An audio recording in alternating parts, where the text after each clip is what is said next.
గాక. ఆమేన్. దేవుణ్ణే గణపరచాలి సమస్త మానవులు, బంధుమిత్రులు, మనందరము. ఎందుకంటే యేసుక్రీస్తు ప్రభువును గణపరిచినట్లయితే దేవుడు మనకు నిత్య రాజ్యము ప్రసాదించే దేవుడు. దేవునితో ఉండాలి మనందరము.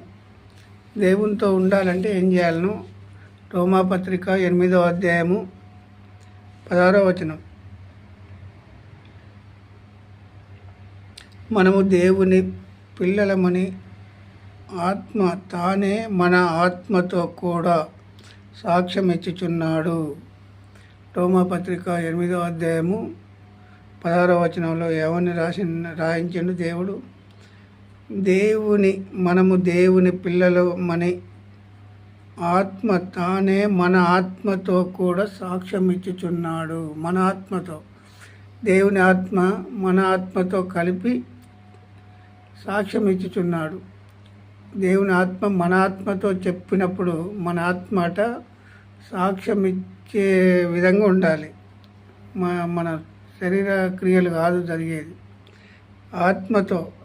ఆత్మతోటి సాక్ష్యం ఇవ్వాలన్నట, ఇచ్చుచున్నాడు. మనము పిల్లలమైతే వారసులము, అనగా దేవుని వారసులము.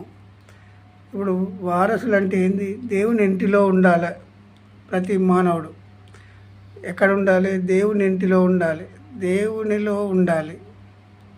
దేవుని ఇంటి వారం మనం అందరం. ఎందుకంటే మనం రక్షింపబడిన తర్వాత దేవుని పిల్లలము. మరి ఇప్పుడు అడుక్కునే పిల్లల్లాగా ఉంటున్నామా? దేవుని ఇంటి వారసులుగా ఉంటున్నామా? ఇంటి వారసులైతే ఎప్పుడు అడుక్కోవాల్సిన పని లేదు. దేవుని పిల్లలమైతే, దేవుని కుమారులమైతే మనం ఎప్పుడూ అడుక్కోవాల్సిన పని లేదు.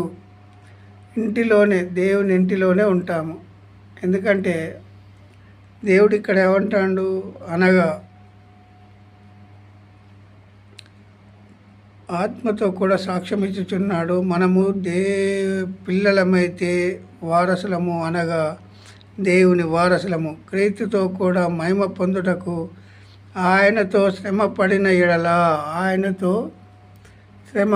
ఎడల మనం ఇప్పుడు ఆయనతో ఆయన ఏ శ్రమ అనుభవించాడు? సిలువ శ్రమ అనుభవించాడు. పరలోకం నుండి భూలోకానికి వచ్చి సిలువ శ్రమ ఆ 3 గంటల మధ్యాహ్నం అనుభవించి మహిమ పొందుటకే ఆయన ఈ శ్రమ అనుభవించింది.